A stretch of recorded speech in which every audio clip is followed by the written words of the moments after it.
Hello बच्चों, कैसे हो आप। आपका स्वागत है आपकी अपनी क्लास क्विक स्टडी सर्किल में, जहां हम पढ़ रहे हैं क्या। आप पढ़ रहे हो क्विक स्टडी सर्किल। तो सबसे पहला काम आप सबको पता ही है क्या करना है। यूट्यूब पे जाना है, हमारे चैनल क्विक स्टडी सर्किल को सब्सक्राइब करना है और उसके बाद में हमें आगे बढ़ना है। तो हम पढ़ रहे थे 10th क्लास की मैथमेटिक्स की चैप्टर नंबर 1, जिसका नाम है रियल नंबर्स यानी वास्तविक संख्याएं। उसकी प्रश्नावली नंबर 1.1 चल रही थी। आज हमें ये प्रश्नावली खत्म करनी है। क्या करनी है? प्रश्नावली आज हमें खत्म करनी है। ये इस प्रश्नावली की सेकंड क्लास है। फर्स्ट क्लास में हमने शुरुआत के 2 क्वेश्चन किए थे। आज हम बाकी के रिमेनिंग क्वेश्चन करेंगे और इसको खत्म करते हैं। 2 क्वेश्चन होने के बाद में हमारा थर्ड क्वेश्चन आ जाता है। और थर्ड क्वेश्चन क्या कहता है? थर्ड क्वेश्चन में जाने से पहले मैं आपको कुछ बेसिक इंफॉर्मेशन देना चाहता हूँ। हमने HCF और LCM ये दोनों पढ़ लिए हैं। क्या होते हैं, कैसे निकालते हैं, ये आप सबको पता है। अब इनकी एक प्रॉपर्टी होती है। जैसे हमें चाहिए 20 और 40 का LCM और HCF, तो इसका एक गुणधर्म है कि इन दोनों को आपस में मल्टीप्लाई करो। ये है फर्स्ट संख्या, ये है सेकंड संख्या। कुछ भी मान लो, इसको फर्स्ट मान लो, इसको सेकंड मान लो, इसमें कोई वो नहीं है। बराबर बराबर LCM इंटू HCF, ये एक प्रॉपर्टी है इनकी।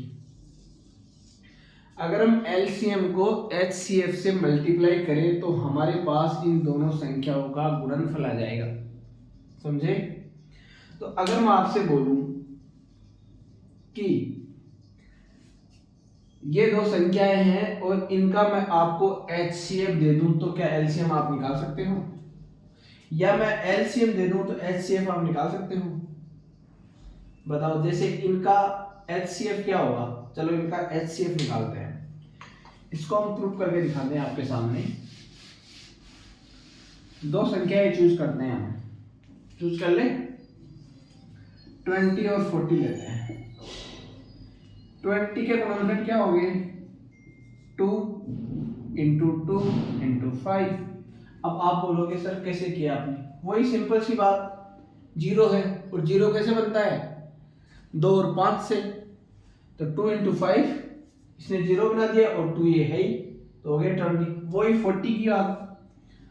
40 में क्या होगा? 2 इंटू 5 तो आएगा ही आएगा। उसके अलावा क्या बचा? 4। तो 4 क्या होता है? 2 इंटू 2, ये लो। अब इसका HCF क्या होगा? दोनों में कॉमन क्या है? 2 इंटू 2, 2 इंटू 2 लिख लो। एक और कॉमन क्या है? 5, तो 5 लिख लो। अब आप बोलोगे सर आपने 3 2 क्यों नहीं उठाए? अरे ये LCM में उठाने होते हैं। हमें HCF का मतलब होता है हाईएस्ट कॉमन फैक्टर, यानी जो सब में दोनों में उभयनिष्ठ हो। जैसे इसमें सिर्फ 2 और 2 हैं। अब अगर इसमें 1 और 2 होता तो हम ये तीनों उठा लेते, तीनों 2, लेकिन नहीं, ये है ही नहीं, तो हमें 2 उठाना पड़ेगा। दोनों में कॉमन होना चाहिए। ये 5 दोनों में कॉमन, इसलिए हमने ये उठा लिया। तो इसका HCF क्या हो गया? 20। वही सिंपल सी बात, इन दोनों का multiply is equals to 20 into LCM। अब इसको इधर डिवाइड में दे दो। जैसे इधर देखो आप, 20 इंटू 40 बराबर LCM इंटू HCF। अब HCF में क्या क्या निकाल दिया अपन ने? 20, तो यहाँ 20 रख दो। जो चीज गुणा में होती है वो इस तरफ अगर आएगी तो वो सीधा भाग में चली जाएगी, यानी डिवाइड में चली जाएगी। अब LCM को मैं रखूं, इस 20 को उधर भेजूं, तो ये गुणा में है तो उधर किस में जाएगी? भाग में। यह आपने छोटी क्लासों में सीखा होगा बच्चों। 20 से 20 कट गया, यानी इसका एलसीएम 40 आएगा। अब आप बोलोगे सर क्या पता एलसीएम 40 ना आए, तो चलो निकाल लेते हैं एलसीएम भी। हमारे पास गुणनखंड दिए हुए हैं, अभाज्य गुणनखंड। एलसीएम उठाने के लिए क्या करना पड़ेगा, यहाँ 2 × 2 लिख दूं। आप बोलोगे नहीं सर, जो सबसे ज्यादा बार है वो उठा लो, 2 × 2 × 2। अब 5 सबसे ज्यादा किस में, तो बोलोगे आप दोनों में बराबर है तो 5 उठा लो। तो 5 × 2 10, 2 × 2 4, 4 × 10 वही 40। अब आप लोग बोलोगे सर ये तो बहुत छोटा सा सिंपल सा सवाल था, आपने 20 और 40 ले लिया, हमें थोड़ा इससे ऊपर का करवाओ आप। चलो मैं आपको एक और क्वेश्चन देता हूं, थोड़ा सा अच्छा देते हैं। मैं लिख देता हूं 35 और 45, कोई दिक्कत। अब 35 के गुणनखंड क्या होंगे। अब आपको पता है 35 कैसे बनता है, 5 × 7, 5 × 7 या 7 × 5। 45 कैसे बनेगा, 9 के पहाड़े में आता है 45, यानी 3, 5 और 4 कितना हुआ 9, यानी 3 से डिवाइड है। 5 और 3 8, यानी 3 से डिवाइड नहीं है, तो इसमें 3 तो आएगा ही आएगा। अब 3 के अलावा कितना आएगा, 3 से डिवाइड करो इसको, 1 5 यानी 15। इसके अलावा 3 × 5, ये लो। अब इसका HCF निकाल लेते हैं।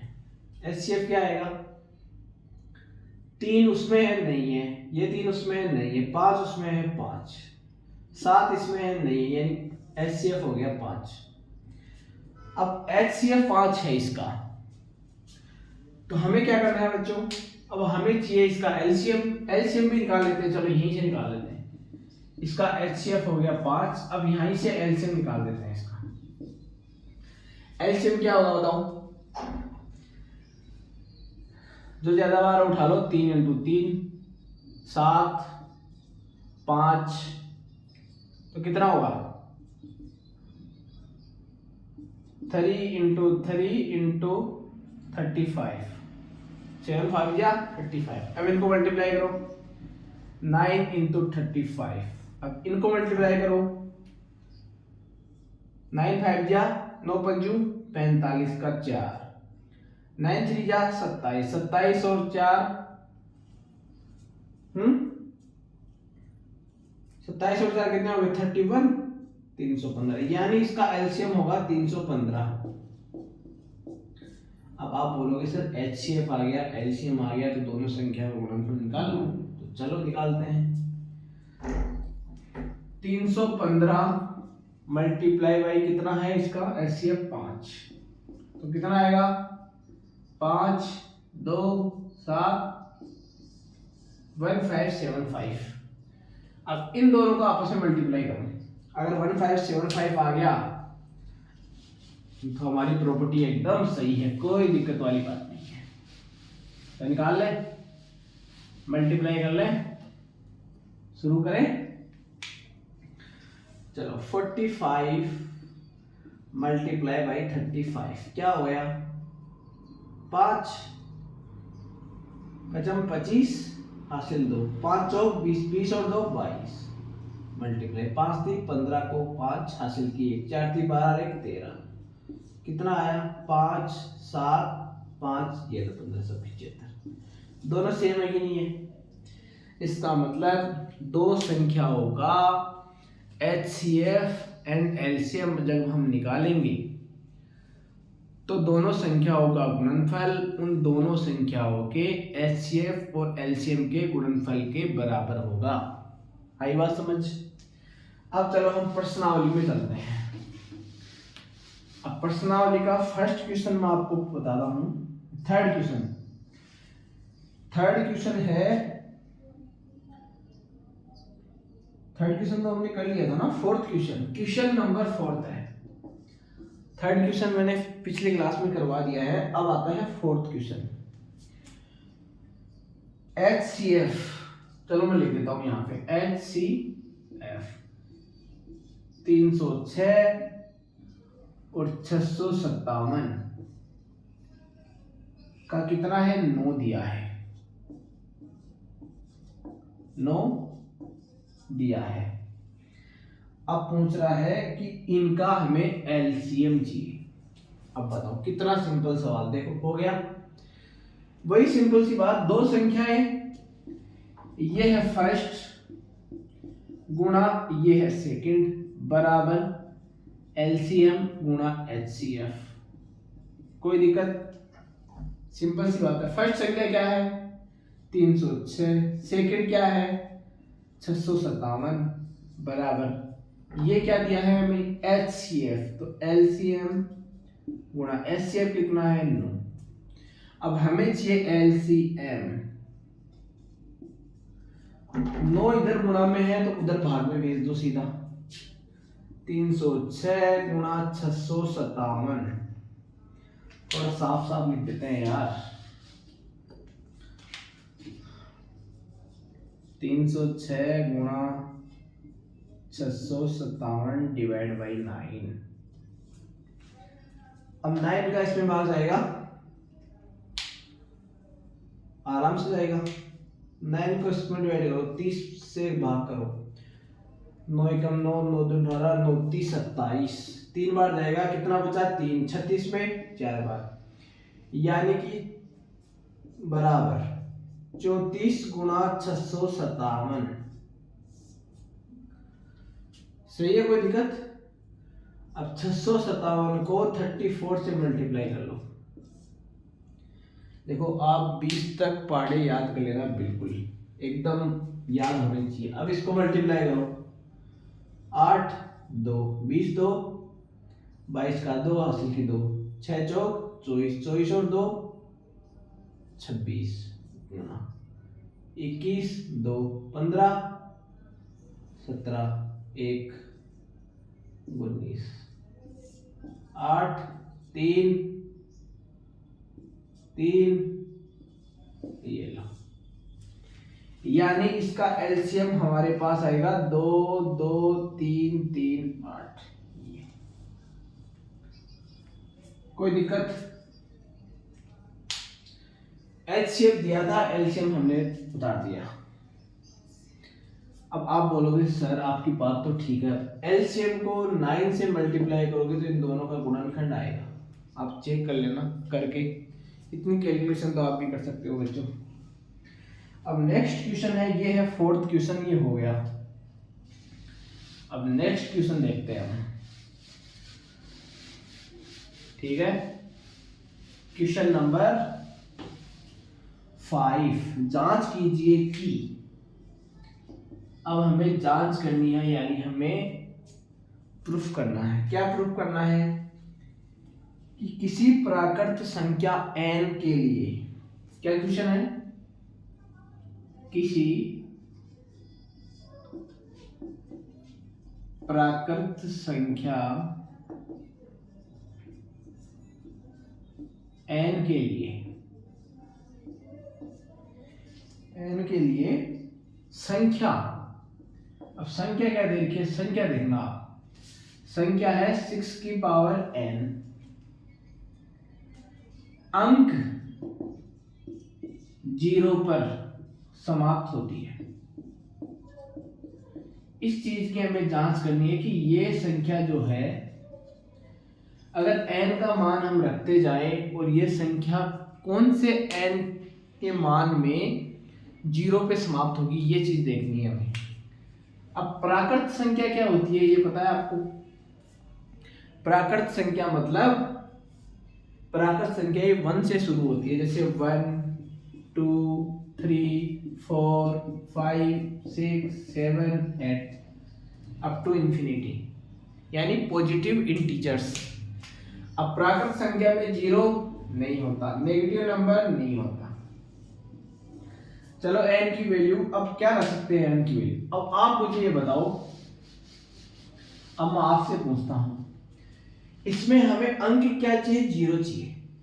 अब मैंने आपको ये सिखाया है कि 0 कौन बनाता है?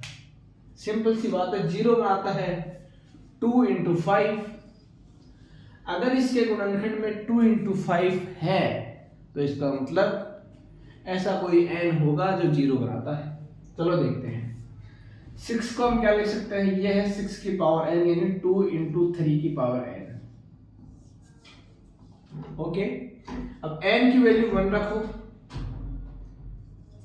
2 तो है लेकिन इसमें 5 नहीं है, n की वैल्यू 1 रखते हैं, ठीक है। तो 2 इंटू ये फर्स्ट ये सेकेंड, n की वैल्यू 2 रखो का स्क्वायर, इसका मतलब स्क्वायर का मतलब क्या हुआ, वापस 2 इंटू 3, गुणनखंड तो यही है।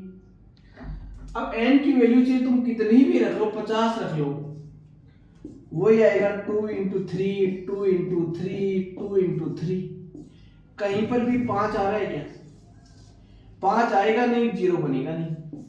इसका मतलब किसी प्राकृत संख्या n के लिए संख्या 6 की पावर n अंक 0 पर समाप्त नहीं होती है, 0 पर समाप्त नहीं होती है।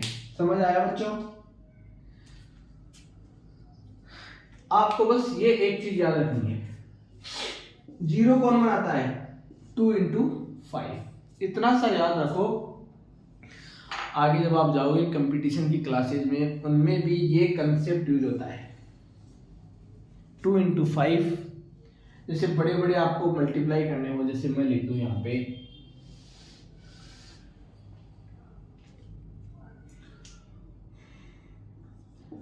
2 इंटू 5 इंटू 5 इंटू 5 इंटू 4, जैसे ये मल्टीप्लाई है।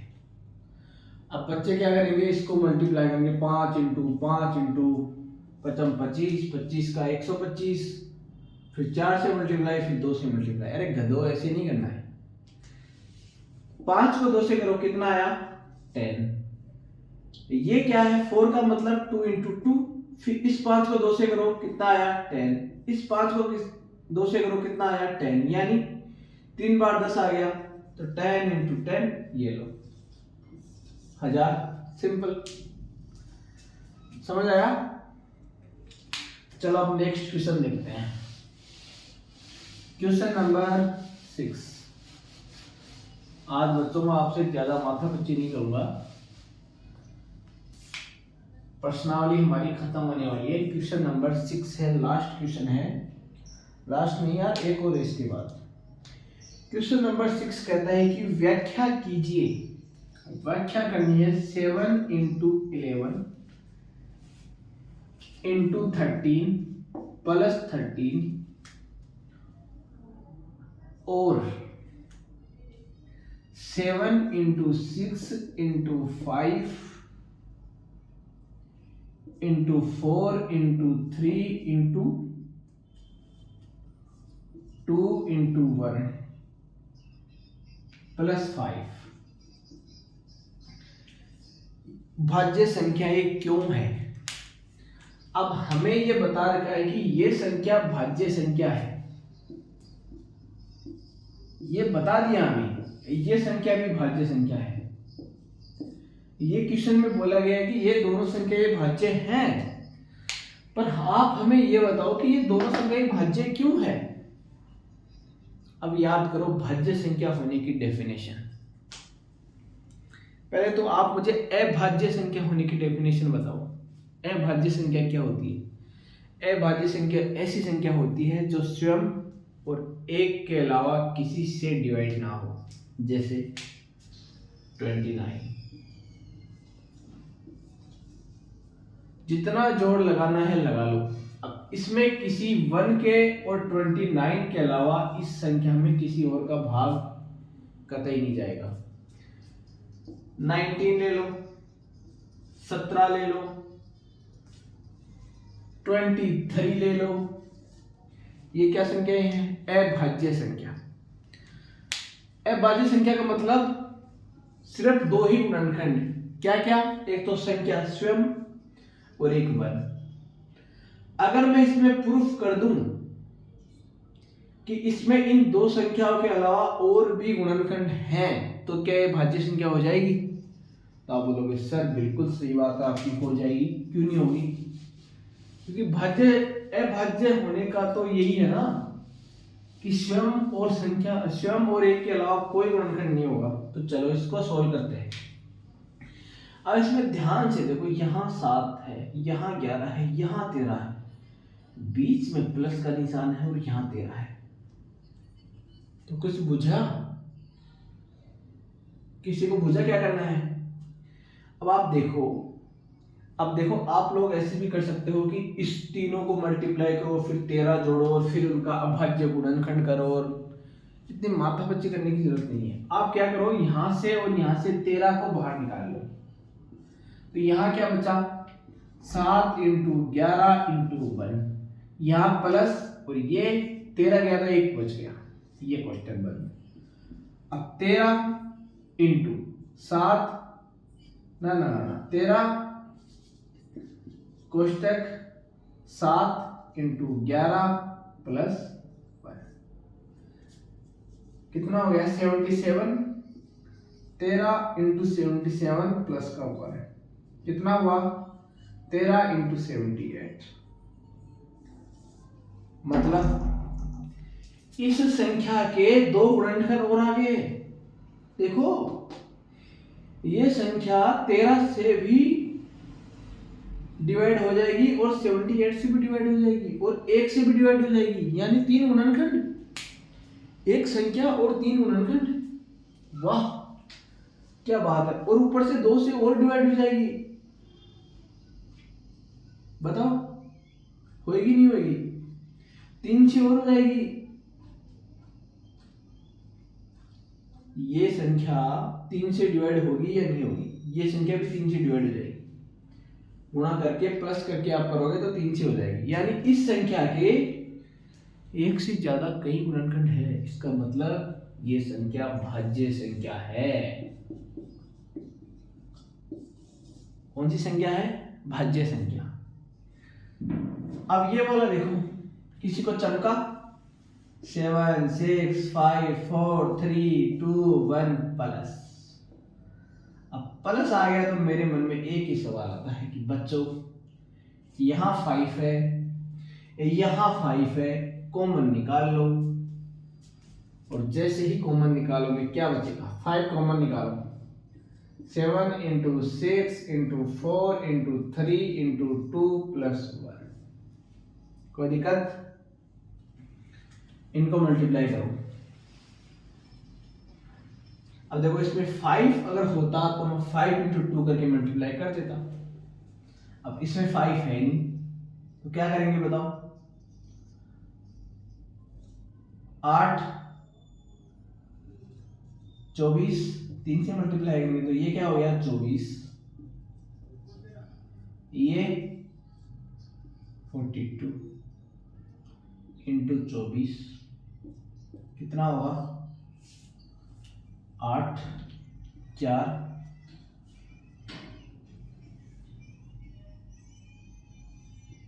सही है क्या, कोई दिक्कत? +1 यानी 1009 × 5 तो क्या हुआ, इसका मतलब क्या है 5 और ये एक संख्या और यानी गुणा 1, इसके भी 3 गुणनखंड आ गए। इस संख्या को और अपन खोलेंगे तो इसके और गुणनखंड आ जाएंगे, यानी कि ये एक भाज्य संख्या है, इसका मतलब ये है। समझ गए? अब ऐसा सवाल आपकी एग्जाम में आ जाए आपके पास तो आप कर लोगे, कर लोगे ना बच्चों? चलो नेक्स्ट सवाल करते हैं। नेक्स्ट सवाल है क्वेश्चन नंबर 7। क्वेश्चन नंबर 7 क्या है बच्चों, एक मिनट बच्चों देखें।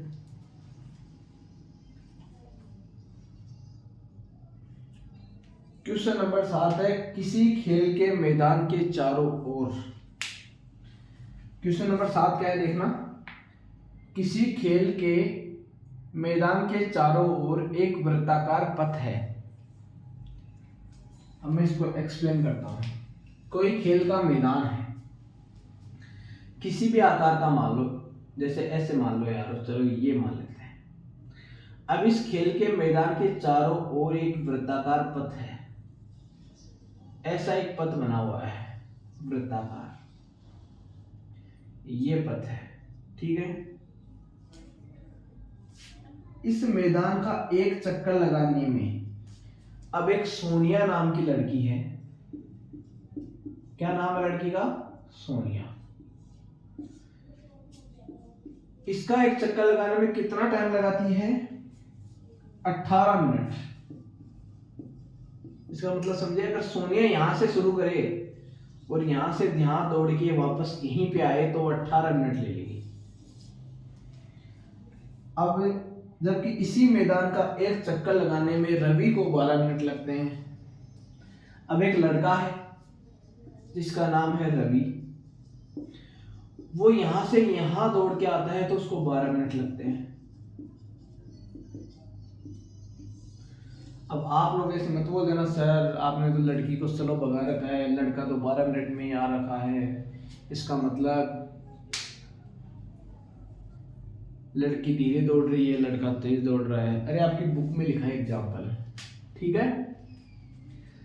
अब रवि 12 मिनट में यहां आ रहा है एक चक्कर लगा के। सवाल ये है कि मान लीजिए कि दोनों एक ही स्थान एक ही समय पर चलना प्रारंभ करते हैं, दोनों यहीं से शुरू करते हैं, एक ही स्थान है एक ही समय है और एक ही दिशा में चलते हैं। यानी ऐसा नहीं कि रवि इधर भाग रहा है सोनिया इधर भाग रहा है, दोनों यहीं से शुरू करते हैं। कितने समय बाद वे पुनः प्रारंभिक स्थान पर मिलेंगे? अब देखो सोनिया है वो 18 मिनट में यहां आ जाती है। अब 18 मिनट जब बीत जाएंगे तो रवि क्या करेगा? रवि तो 12वें मिनट में यहां आ जाएगा। बची अगली 6 मिनट वो आधा चक्कर और पूरा कर लेगा, यानी वो यहां होगा। जब सोनिया एक चक्कर करके यहां आएगी तो रवि पूरा एक चक्कर करके यहां आ जाएगा। फिर नेक्स्ट चक्कर में क्या होगा? सोनिया फिर यहां से शुरू होगी और वो 36 मिनट में यहां पहुंचेगी। तो रवि क्या करेगा? ये वाला आधा 6 मिनट में फिर एक और चक्कर पूरा करके वापस यहां आ जाएगा 18 मिनट में। यानी दोनों कितने टाइम में मिलेंगे? 36 मिनट में मिल जाएंगे।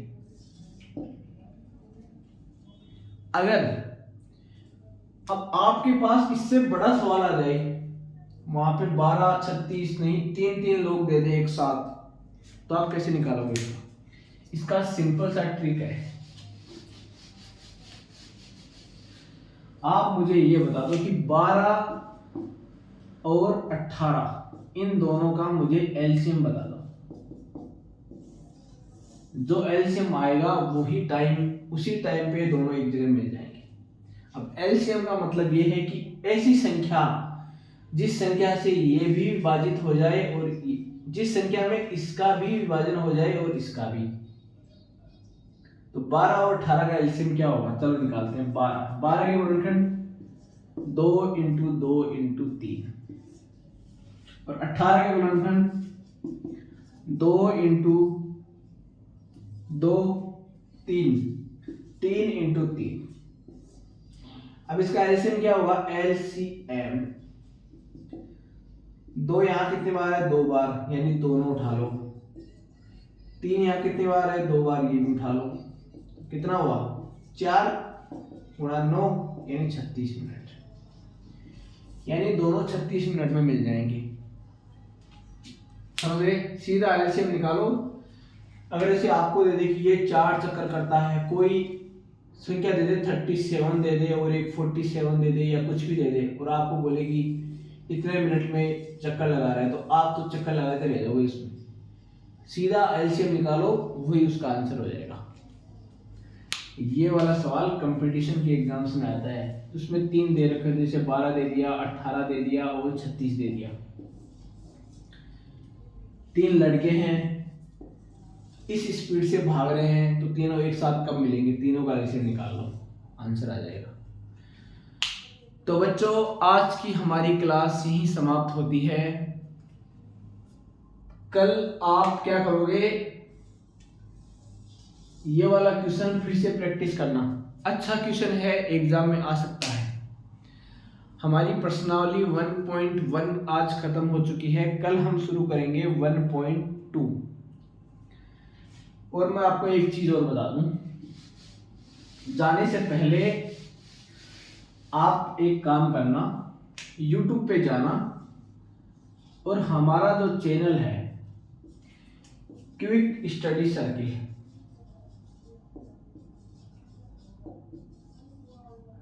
उसको सब्सक्राइब कर दो। अगर आपकी फैमिली में कोई भी बच्चा जो 10th क्लास में है उसको ये चैनल बताइए, पूरी 10th क्लास का पूरा मैथमेटिक्स इस चैनल पे आ जाएगा एग्जाम से पहले, और आपका बच्चा एकदम 100/100 लेके आएगा, ये मेरा वादा है आपसे। और अगर आपका बच्चा कोई 9th क्लास में भी है, 8th में भी है, तो भी टेंशन लेने की जरूरत नहीं है, या 11th में है, 12th में है, इसी चैनल पे सारे लेक्चर्स आ जाएंगे। आप इसको सब्सक्राइब कर लो, क्विक स्टडी सर्किल। और फिर भी ये चैनल नहीं मिलता है तो आप मेरे नंबर इन पे आप मैसेज कीजिए और सीधा मेरे से बात कीजिए। ओके बच्चों।